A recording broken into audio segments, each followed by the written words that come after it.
जेवर विधानसभा क्षेत्र से रालोद सपा उम्मीदवार चौधरी अवतार सिंह बढ़ाना ने आज अपना नामांकन दाखिल किया। अवतार सिंह बढ़ाना ने नामांकन दाखिल करने से पहले कार्यकर्ताओं को संबोधित करते हुए कहा कि भाजपा पार्टी ने हमेशा किसानों, मजदूरों, व्यापारियों के खिलाफ कार्य किया है, जिसके कारण ही आज भाजपा के प्रति नागरिकों में गहरा रोष व्याप्त है। उन्होंने कहा कि जेवर में विकास कार्यों को कराने के लिए वे जेवर के नौजवानों को रोजगार उपलब्ध कराने तथा जेवर में व्याप्त गुंडागर्दी को समाप्त करने के लिए उन्होंने जेवर विधानसभा क्षेत्र को अपना कार्य क्षेत्र के रूप में चुना है। उन्होंने कहा कि जिस तरह से एक लायक बेटा अपने माँ बाप की सेवा करता है, वह उसी तरह ही जेवर विधानसभा क्षेत्र के नागरिकों की एक लायक बेटे की तरह सेवा करेंगे। उन्होंने कहा कि उन्होंने जिस भी स्थान से पहले चुनाव लड़ा है, वहाँ पर उन्होंने विकास कार्य कराए हैं। किसी भी नौजवान को रोजगार के नाम पर उन्होंने एक पैसा भी नहीं लिया है। अपनी मेहनत व कार्यकर्ताओं के दम पर ही उन्होंने हमेशा राजनीति की है। इसलिए अब वह जेवर से नौजवानों को रोजगार उपलब्ध कराने के लिए वह यहाँ के नौजवानों को तथा बेरोजगारों को रोजगार उपलब्ध कराने के लिए चुनाव मैदान में उतरे हैं। उन्होंने कहा कि जेवर विधानसभा क्षेत्र का प्रत्येक कार्यकर्ता व प्रत्येक नागरिक अपने आप को अवतार बढ़ाना समझ करके चुनाव प्रचार करे। उन्होंने कहा कि वह जब विधानसभा में पहुंचेंगे और उत्तर प्रदेश में रालोद सपा की सरकार बनेगी तो इस क्षेत्र का वह कायाकल्प करने का कार्य करेंगे। जेवर से हुक्म गोला की रिपोर्ट। अवतार बढ़ाना जी, आज आप जेवर विधानसभा क्षेत्र से नामांकन करने जा रहे हैं, आप क्या कहना चाहेंगे मतदाताओं से? बस मेरी ये अपील है कि सभी का आशीर्वाद लेने आऊँगा। कोशिश करूँगा सभी मतदाताओं के बीच जाकर उनको भरोसा दूंगा कि मेरे आपका भरोसा आप मुझे देंगे, मैं अपने भरोसे पर खरा उतरूँगा। और अभी तो क्योंकि प्रोटोकॉल सिस्टम है, उसको देखकर हमें 3 आदमी हम जाएंगे और सभी से अपील की है कि वो अपने अपने क्षेत्रों में, अपने अपने गाँव में अपनी अपनी जिम्मेदारी लगा लें और हर क्षेत्र का मतदाता अपने आप को उम्मीदवार समझकर वो गठबंधन की सरकार बनेगी जी, ये सबकी सरकार होगी, गठबंधन की सरकार।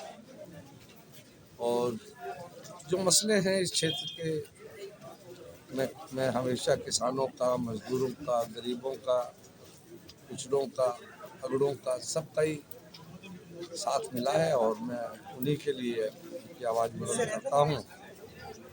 तो आज फिर एक बार मुझे गठबंधन ने जेवर विधानसभा से उम्मीदवार बनाया। मैं गठबंधन का, माननीय अखिलेश जी का, माननीय जयंत जी का और उनके सारी गठबंधन का आभारी हूँ कि उन्होंने मुझे यहाँ से मुझ पर भरोसा करके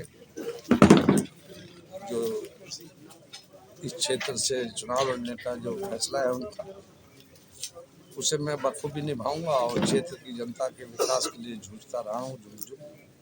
जेवर के बारे में कहा जाता है कि जिस प्रकार से आपने फरीदाबाद लोकसभा सीट से, मेरठ लोकसभा सीट से और जो विधानसभा से आपको जनता ने जिताया था, उससे आपने एक लायक बेटे की तरह कार्य किया था। तो क्या आप यहाँ की जनता को भी ये भरोसा देना चाहेंगे कि आप एक लायक बेटे की तरह यहाँ पे विकास कार्य करवाएंगे? निश्चित तौर पर मेरा सदैव से ही ये रहा है कि मैं जिस क्षेत्र में जाता हूँ उस क्षेत्र के मतदाताओं को ही माँ बाप समझकर उनकी सेवा करता हूँ। जैसे एक लायक बेटा अपने माँ बाप की सेवा करता है, मैं उसी तरीके से क्षेत्र को अपना माँ बाप समझकर जैसे लायक बेटा सेवा करता है, मैं उस क्षेत्र की सेवा करता हूँ, उसका विकास करता हूँ। इस क्षेत्र में भी बहुत ज़रूरतें हैं। यहाँ का किसान दुखी है, यहाँ के मजदूर दुखी है, यहाँ के नौजवान बेरोजगारी है, यहाँ काफ़ी अत्याचार होते हैं, लोगों को धमकाया और दबाया जाता है। उनकी लड़ाई लड़ूंगा।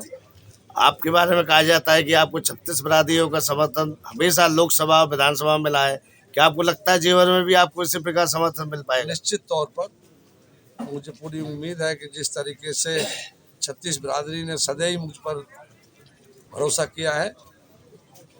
जेवर क्षेत्र के सभी लोग और 36 बिरादरी के लोग मुझे अपना समझकर कामयाब करेंगे, मुझे पूर्ण भरोसा है। यहाँ पर जो भाजपा प्रत्याशी है उनसे उनकी पार्टी के ही कार्यकर्ता नाराज है, इसके बारे में आप क्या कहेंगे?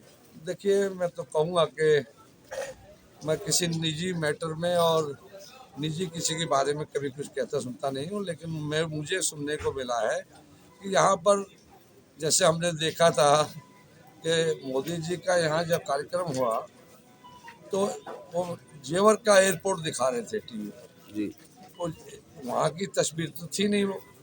हमने आकर देखा कि यहाँ के गरीब किसान मजदूर उजाड़े गए लोग अपने जो उजाड़ दिए गए वो अपने मकानों के ईंट पत्थर को इकट्ठे करते पाए। बहुत तबाह है, जास्तियाँ हुई हैं, क्षेत्र का विकास नहीं हुआ है।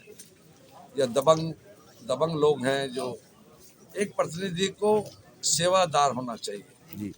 तो यहाँ के जो प्रतिनिधि हैं, खासकर जो यहाँ के विधायक हैं, उनसे लोग दहशत में हैं, उनसे लोग डरे हुए हैं, उनसे लोग दुखी हैं, परेशान हैं।